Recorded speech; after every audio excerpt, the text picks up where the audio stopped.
What is going on, guys? Welcome to episode 215 of the Michael Lab Show. We're here doing it again. Happy Thursday. Happy almost end of the week.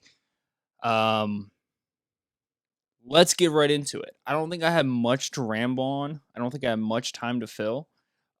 Today is a day is going to be me just reading all day long. I'm finally coming to the end of the Gulag Part 2. I'm gonna take a not a super long time, but I'm gonna take a little break from the Gulag. I love it. It's a great book, great what is it called? Literary conquest or something like that. What does he call it? An experiment in literary investigation, literary investigation. Take a little break. The reason why I'm going to take a little break is because it is a heavy book.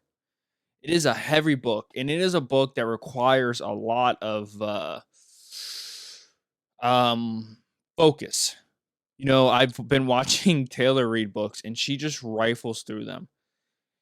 And it's one because she's a better reader than I am, which is super obvious.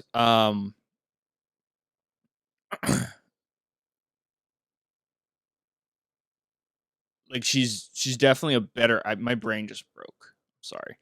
She's definitely a better reader than I am, and I'm not going to argue that. Like she's been reading so much longer than I have. I've only been reading for about 2 years. Before that, like I grew up, no one read. Like no one read. Like people kind of read to me, but it wasn't really a thing in the house. Um, but I'm trying to catch up. But she reads books that are like fantasy books, not fantasy books, but like fiction books, right? So like Harry Potter and stuff like that. And those books I feel like are a lot easier to read. At least you can read a lot quicker. They require less like intense focus. Like when I read the books that I tend to read, I usually am in front of a computer. And the reason why I'm in front of a computer is because I need to look up a lot of shit. And I'm constantly looking up things. Like figures in the gulag. Like what is this? What does that mean? What does this mean? And like that is the way that I read those books because I in order to stay on track, I need to understand like what the hell I'm reading. Um, but I'm gonna take a little break from the Gulag Part Two. I don't know really what I'm gonna get into. I have so many books that I want to read. See that? Just completely failed. And I don't know. It's like the day you start reading is a day you never feel like you're gonna finish everything that you want to read. Like like every time I'm reading a book, I'm watching a podcast or I'm listening to something and they're like, "Oh, this book." I'm like, "Shit, I need to read that book too." Anyways, welcome guys, episode 215 of the Michael Lab Show. It is Thursday. I hope you guys have a great weekend. But let's go ahead and get into this. So there's a few things I want to talk about. Um, this is so how do I want to start this?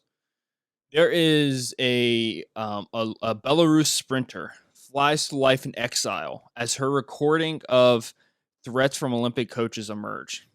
So this is wild. This is just wild. Like this is crazy. Like when we talk about like just the way that America's so weird. I want to put a disclaimer out there. I love America, and I'm not like when I say these things, I'm not bashing it. I'm just there's a way that Americans think in this country that the rest of the world is so much farther than we are. And that's just not true. Like besides us in like Europe, in a lot of ways, we are in terms of rights and oppression, we are by far the most advanced country. And then like there's obviously Europe too. Like by far. Um but this way like this narrative in this country is that we're not, that like we're the worst. And like this narrative about like these vaccines, like we're not the only country that is where there's a percentage of people who are refusing to get the vaccine. Like this is an American issue. Like this is eh, it's crazy to me. Like for some reason we've found ourselves in this position that America is a country that refuses to get the vaccine, and that's just not true. Like if you look up protests all across the country, Australia, New Zealand, Ireland, Italy, France, like anywhere you look up, there's protests about these vaccines. It's not an American thing. And the reason why I say that is because people, I don't know why we tend to just we get so the nationalistic tendencies in this country are so high, and I think for a lot of reasons that's a good thing. But like we are so critical of ourselves, which is a good thing, right? I think we need to be critical so we can better ourselves. And I'm not negating the fact that there's a lot of issues, but like this country has so many positive things about it, and it's like we don't even like to say that is like a bad thing, right? As you can tell, I'm gonna kind of talk about that. I listened to a podcast with Rogan, and he had let me make sure I want to get make sure I get her name right because I don't want to sound like a complete idiot. He had this woman named Yanomi Park, and I'm gonna talk about her soon. I'm not gonna talk about her right now, but I'm gonna get into it. And she is this she's this she doesn't call herself a defective. She calls herself a defective. A that's not the word I'm looking for. She calls herself a refugee of North Korea, and she's been on like this cycle of going on podcast, and she's been talking about her experience with North Korea and just coming over here at the age of 13 and talking about her experience there, her experience in China, her experience specifically at like Columbia University. But she's talking about her experience, um, and it's uh it's it's eye opening, I guess. And the reason why I say I guess is because it's not a shocker. You know, it shouldn't be a shocker the things that she's saying because we should understand that there's countries like North Korea and there's communist countries like North Korea and there's communist countries like China that are not good. Like they're not good. They have modern day concentration camps. They are doing a complete eradication. They're starving out their people. They're killing people. They're locking people up and putting them through correction camps essentially. Like this is still happening, but we act like it's not. Like for some reason this like we get so obsessed about like crazy like just things that are so minute, and a lot of it has to do because we are so comfortable in this country. Um, but I just wanted to talk about this real quick, and then I'll go ahead and get into just some of the things that she said. So, Belarus Christina Zymanskaya takes flight from Tokyo as her purported recording shows team officials pressuring her to go home at once. I think this won't end well for me.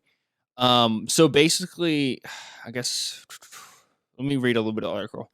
They pleaded with her. They codrilled her.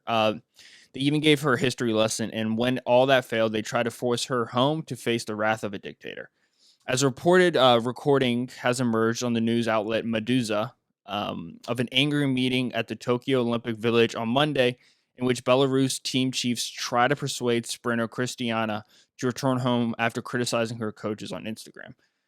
Just a few hours afterwards, the sprinter fled into the arms of police at Tokyo's Narita airport as Belarus officials tried to force her onto a flight to Minsk.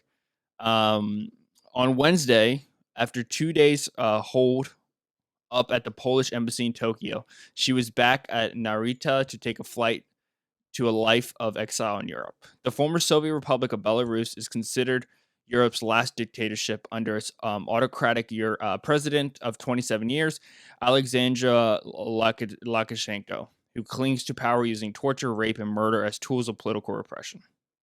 This is from the Daily Beast. But although hundreds of athletes and coaches signed a letter attacking Lushenko during nationwide protests over a rigged election last year, including several dozens later excluded from the Tokyo Games, um, she was not among them. All she ever wanted to do, she says, was to run the race she had trained for. The feud started when the 24-year-old runner who thought she was entered only in the 200-meter in Tokyo discovered she had also been put down for the 4x100 relay without anyone from the team consulting with her. Fearing a disruption to her medal chances in her main event, she posted an angry video on Instagram criticizing the team's coaches.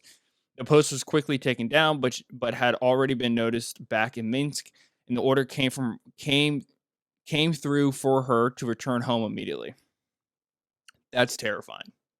You speak out loud on a platform where you should have the right to say what you want, and the moment you speak out, it's not even like your coach. It's the president, like this guy who uses quote torture, rape, and murder as tools of political repression is telling this 24-year-old who's just representing the running team for Belarus to say, "Come home immediately."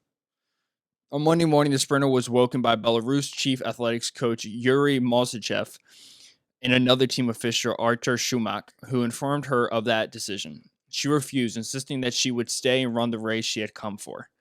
According to the partial recording of the conversation, she made herself said she made herself a translation of which has been published by the investigation outlet Medusa. There follows an angry exchange in which the runner herself alternates between tears and angry defiance. Um, yeah, it's just wild to think that this is something that is super common. And this is something that people just don't recognize. They don't recognize. They don't appreciate what is what you have in this country. And it's kind of at times it's upsetting, but at the same time you can understand a lot of people who maybe you can understand other people's perspective. But you see stories like this and you're just like, Jesus Christ, like this is insane. And then there was another guy, activist who helped Olympian's husband escape, found dead. Found dead in what is it? Yeah, and then Belarus diverts flight from Greece. Yeah, it's disgusting. Belarus's guy's name is Alexander Loshenko. Um, just a horrible person, like a bad person. Um, Vitaly Shiznov, prominent Belarus activist, found dead in Ukrainian park. Like, what are we doing? Like, this is a crazy game. This is a crazy thing that we just refuse to believe it exists. Um, I don't know. And I guess most people don't care at all. They could care less as long as their little world's happy. And the moment the world gets shooken up a little bit, people lose their mind. Um, but this is reality for a lot of people.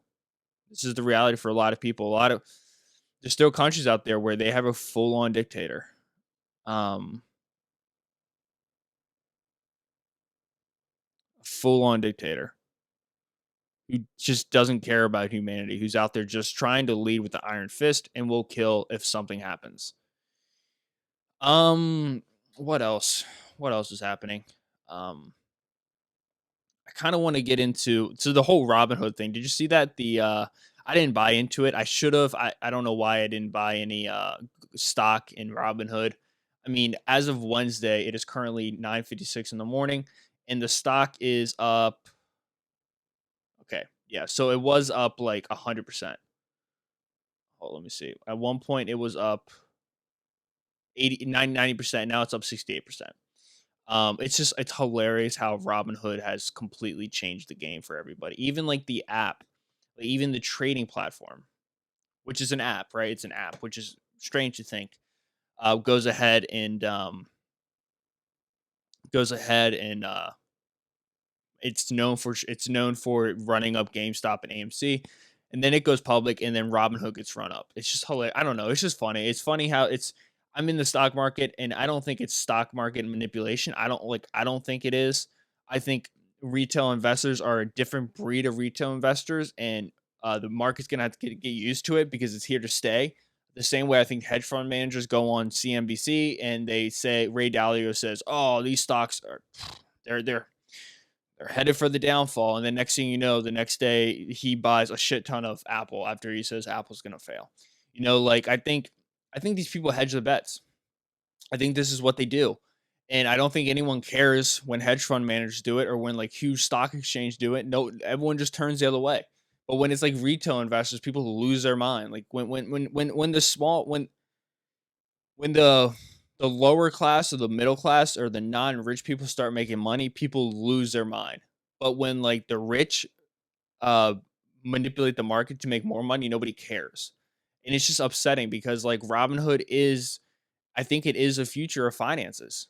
Like I really do. I think with Square, when Square bought out Afterpay, and they're doing that buy now pay later, I think that can be I think that could cause serious damage to like credit scores and stuff like that. But I think overall, that's the future, man. Like, I think they're gonna do it with crypto. Like, I think there's a lot of positivity coming out of like this new like fintech way of banking. And I know that there's a lot of concern, and I think a lot of these people think like they got to hold hands for retail investors. But also, if you're 18 years old, I don't care. Like, if you lose all your money, that's on you, bro. Like, you should know. Like, you should do your research.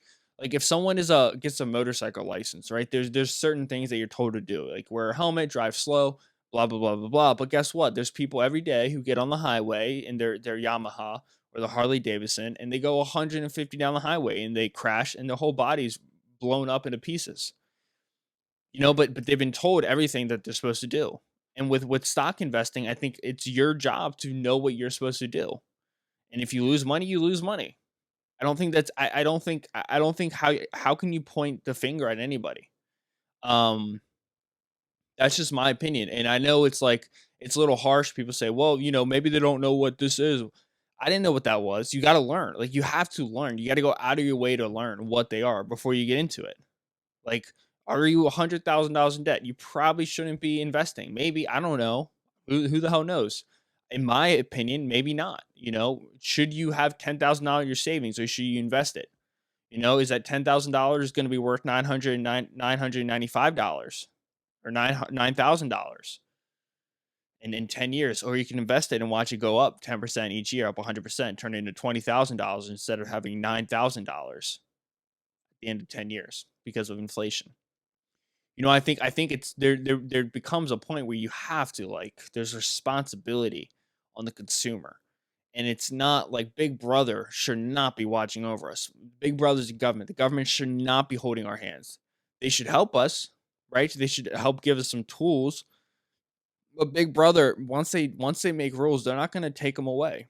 I mean, you're seeing that right now in New York. They're forcing people to have vaccine cards now to go anywhere. That's not going to go away. That's here to stay, dude. That's not going to go away.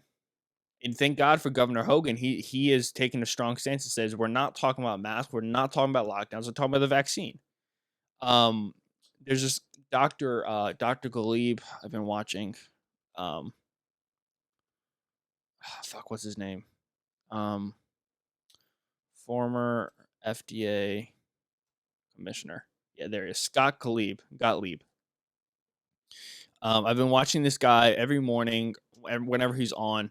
His name is Scott Galif, former United States Commissioner of FDA. Um, he was there from 2017 to 2019. He's seeing this uptick in COVID fading away soon. He sees it going away by like mid August. He's saying that we are about a month behind the UK on everything. In like the UK about this time a month ago, they were having a huge uptick in COVID cases. I think United Kingdom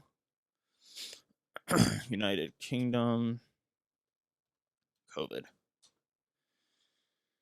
Yeah. So United Kingdom, July 21st, they hit their peak about 43,000 cases, and now they've been going down ever since. And if you look at the United States, so they started going up about May 21st, and then they hit the peak around July 21st, so about 2 months. If you look at the United States, we started going up June 28th, and we are at August 3rd. So he's saying that we're probably going to probably actually closer to like June 25th. He's saying we're going to hit our peak around mid August. So we could be looking at just 3 more weeks of this surge in COVID cases, but it could be going down after that. He says we're about a month behind UK on everything.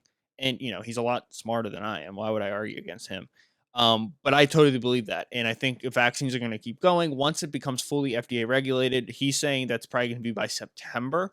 Once that happens, I think the 30% of people who doesn't have a United States COVID vaccine, fully vaccinated is 58%. So there's, or 50%. So there's the other, so the 50% of the population who's not fully vaccinated. I think if it becomes fully FDA regulated, I think you can look at an additional 10%. So that'd be 60%. And I think we can get to 70% fully vaccinated. And it's like that's pretty good, especially since a lot of the country is has COVID right now. They're gonna have antibodies. But I really do. I think it's gonna fade. I think it's gonna be a distant a memory behind us, and I think our economy is gonna kick ass. Um, but I don't know why. I don't know why I get so I don't get upset, but I get concerned that people don't understand what what they have in this country. And there's something about freedom of thought and freedom of speech that allows us to complain about things that in other countries doesn't even exist. That kind of brings me. I kind of want to talk about a few things. This whole Andrew Cuomo thing about him getting busted for sexual assault. Now, I don't know why. I don't know what happened. I don't know why this is like a big deal now. But if I don't, maybe my memory has completely broke. But I remember about 2 months ago, this was the thing, right?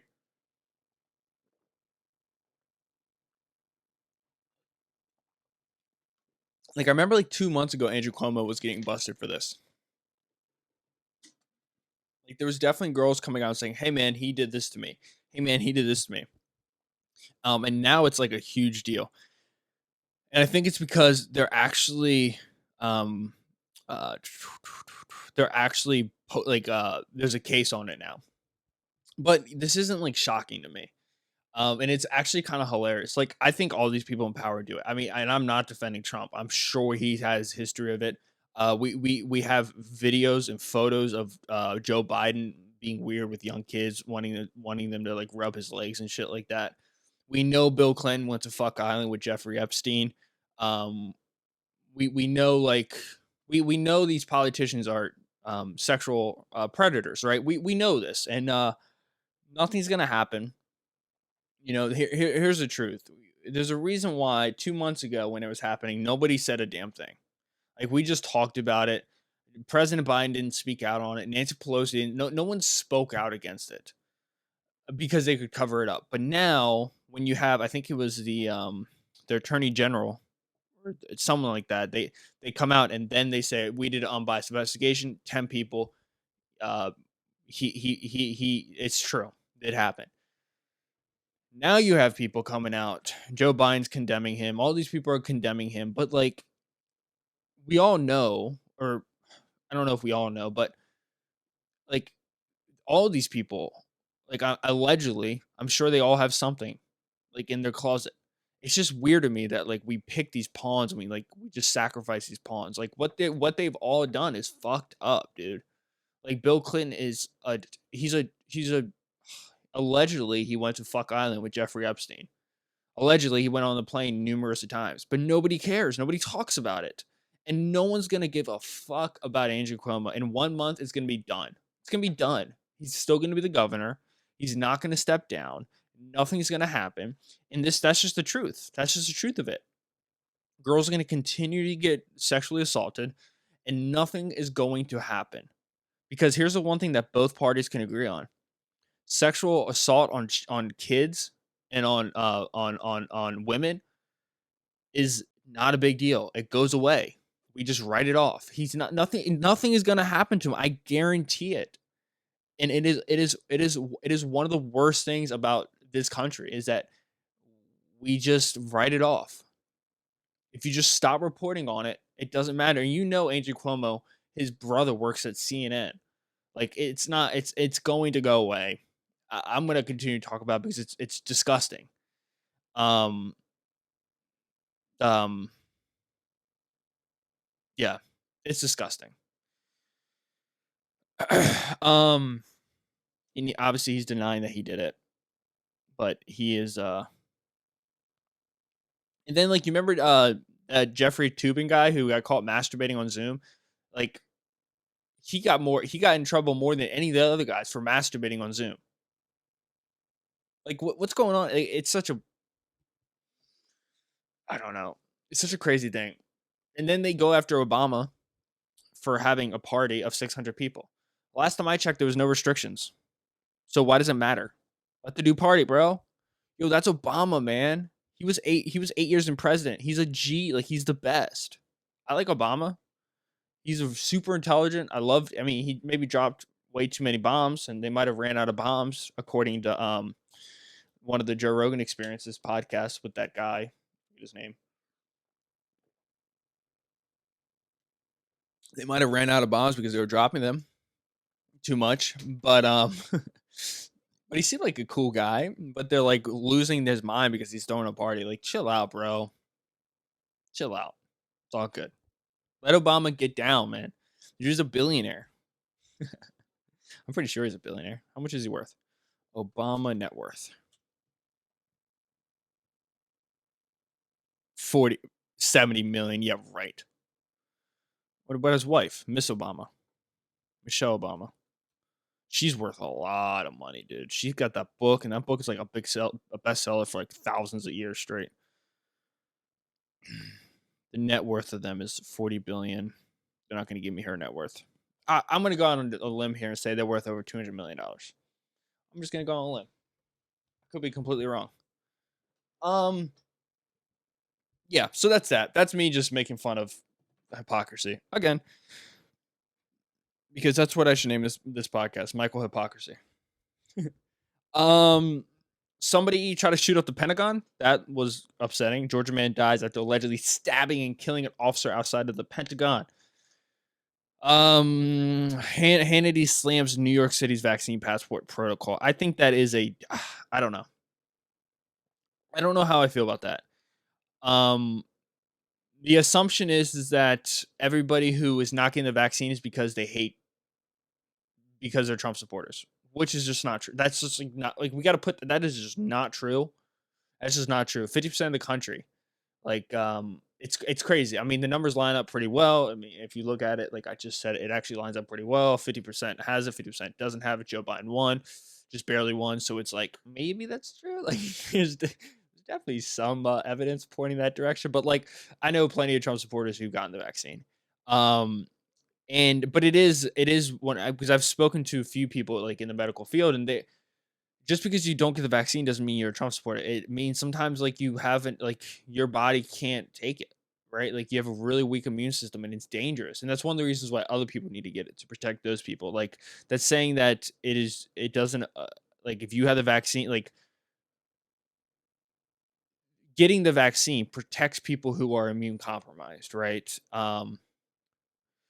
And that's one of the reasons why they need to get like they want to give it to kids because it's kids that are immune compromised or there's people at the house who can't get the vaccine because they're immune compromised. Um, but I don't know. It seems like a tricky situation. Here's what I want to say about it. I've been in customer service for since I was 15, so about 10 years. Um, and I have seen customers act out um a lot. And it sucks, right? It sucks. And these customer service people don't get paid enough to deal with these assholes, right? And when you go ahead and you start making it mandatory for people to have a vaccine and show their vaccine card when they want to go eat a cheeseburger, and a waitress or a waiter who's getting paid $0 an hour and wants that person to tip him 20% so they can feed their kids and pay for the college, or when you have that kid who works at or not sports, wow, dating myself, Dick's Sporting Goods or Safeway, and they're standing there saying, "Do you have your vaccine card? You can only come in here with your vaccine card." Um, and that person doesn't have a vaccine card. That poor employee is gonna have to deal with all the assholes who freak out on them. And it's like these rules come down from the top, and it's so easy for homeboy De Blasio to sit up there and be like, "We're gonna mandate vaccine cards for every place, for gyms, for restaurants in New York City, for Manhattan." It sounds great, right? It sounds good because you're playing the role that you're supposed to be playing, right? You're going to get a lot of support from the Democrats, and those are the people who vote you in office, and those people who pay you. There's people that are part of the super PACs that pay for your campaign to become mayor of New York City. I get it. Like I understand that side. But when you do those things, it's the person who works at the gym. It's the person who's the host who's going to have to deal with just people blowing up in their faces because they're forced to show a vaccine. The rules you make at the top that moves the stock price higher, that puts more money in your pocket, is fine because you don't have to deal with it. But guess who does have to deal with it? The people who are getting paid $10 an hour, and they're gonna get what's this is going to happen. I guarantee this is going to happen. And once it happens, these vaccine cards are gonna they're gonna be changed immediately. But by the time it happens, I think it's gonna be too late. They're going to have to make a change. It's the first time someone puts a bullet through someone's face, and it's going to happen sooner than later. I guarantee it's going to happen. I guarantee it's going to happen at like a Burger King. Someone's going to want to get a burger. Do you have your vaccine card? No, I don't have my vaccine card. You can't force me to show a vaccine card. Take out a gun and shoot the person in the face. It's going to happen. It's going to happen because there's crazy people in this world who are willing to go to jail or get shot by a cop for before they drop what they believe is their right. And it's going to be the middle class and the lower class who have to deal with it all. But they don't think about this. It's all about what you say to the public that makes you sound good. But it's people like me, it's people who are in the middle class or lower class who work these not these dead end jobs, but yeah, a lot of the positions are dead end jobs. These jobs that don't pay you like an incredible amount of money, because honestly they shouldn't, because you're not like the value you bring is worth what you're putting into the company, and I completely understand that from a business perspective. But like, my god, dude, like these security guards do not get paid enough. It's going to happen. I'm not saying it like it should happen. It should not happen. It's insane. It should never happen. No one should get shot over a vaccine card. But it's going to happen, man. And it's scary. It's scary that we can just turn the switch on and say, "Oh, got to show your vaccine card," so we can play these stupid roles of like, "Oh, look at me. I'm whatever. I'm playing these roles that I was supposed to play." Like, fuck, dude, you're playing with fire, man. You're playing with fire. I don't know. I don't know. I worry. I worry about people who work in Manhattan and stuff like that, because as democratic as Manhattan is, and I think they're like 70% vaccinated. To that 30% is of that 30%, I would say 2% of that 30% is unhinged, and of that unhinged, maybe half of 1% is willing to go to jail for something that they believe in. So you have a dangerous situation on your hands. Is should it? I don't know what I would do if I was in power, but I don't think forcing people to show a vaccine card is is the right way to go. So Philippine President Rodrigo Duterte did not say COVID-19 vaccines were used for depopulation. That'd be hilarious if they were. Actually, that would suck. Hogan, we're not talking about bringing back statewide mask mandates. Shout out to you, Hogan, dude. You lose all that weight and you just become a savage. Just a savage. I love it. Anne Arundel County dude did that guy. He's making. So what Hogan did is he took away the power for state, local, like local politicians to like put in executive orders. So who's the guy? Pittman, Stuart Pittman. He tried to put in mask. He put in mask mandates starting tomorrow. So Thursday, the day this podcast comes out, that you have to wear a mask if you go to like a public building. So any building that's funded by the state, right? So schools, public schools, um, libraries, whatever. But then he said, I strongly urge you to put on mask in other buildings. But like, dude, I don't know. I don't know. I don't know. President Biden announces on live TV that he intends to break his oath of office. What does that mean? What President Biden knows that the CDC eviction is illegal, having per Gene Sperling not only kicked the tires but double, triple, quadruple checked. He's also not okay. I don't care. I don't want to get into that. I don't know. I don't know anything about like the eviction momentarium thing. I don't know. I don't know. What else? What else? What else? Well, what's to allow school district mask mandates? Arkansas governor wants to allow school district mask mandates. Arkansas Governor Hutchinson regrets signing mask ban into law as state sees. That's good. That's good. I like to see people not like die on their own sword. Um, and it's like,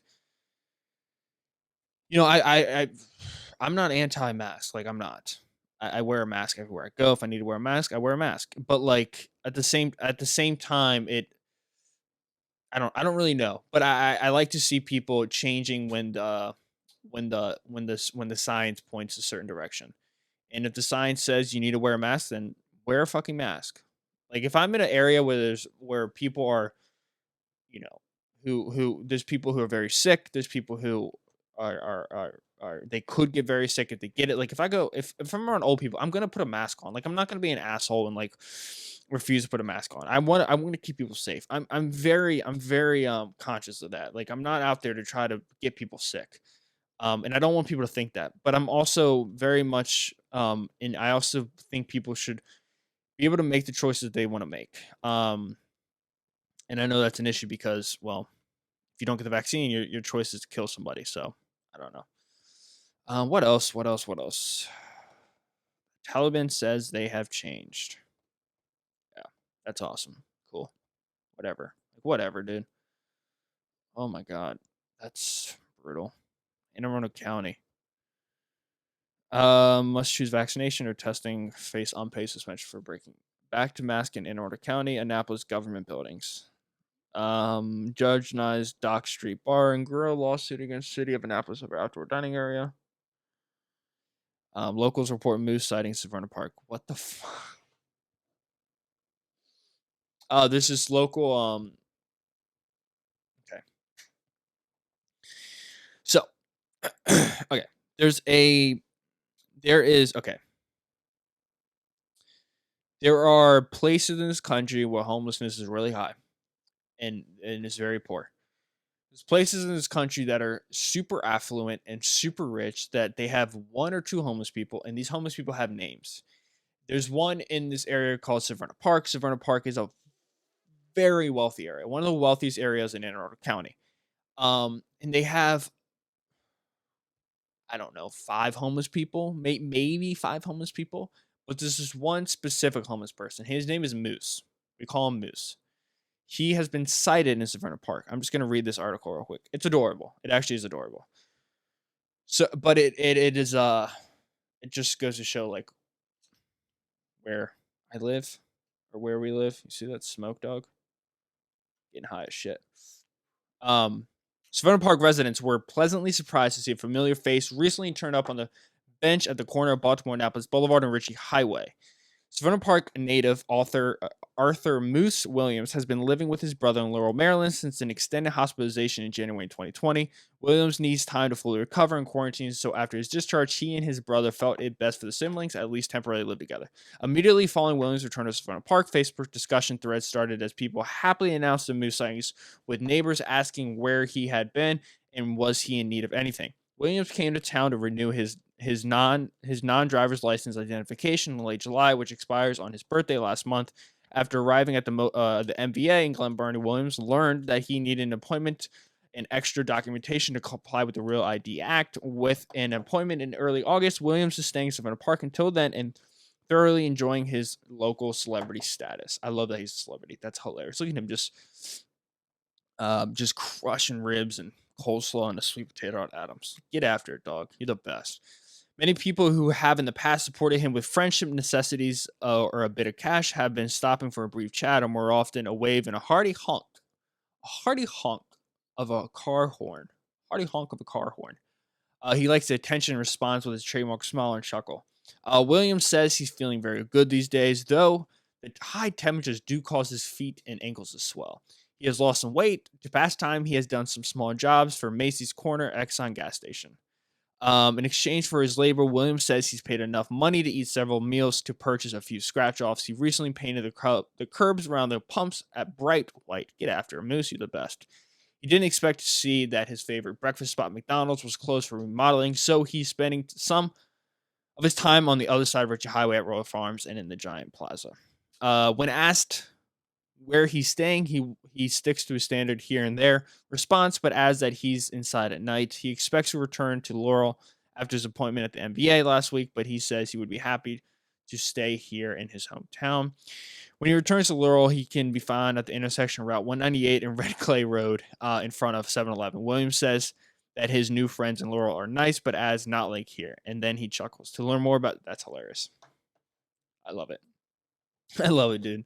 The local homeless dude is like he's a stud. There used to be someone in Annapolis. I forget. I don't know what I forget what we called him, but he was like a trash bag guy. He would always walk around with the trash bag and clean shit up.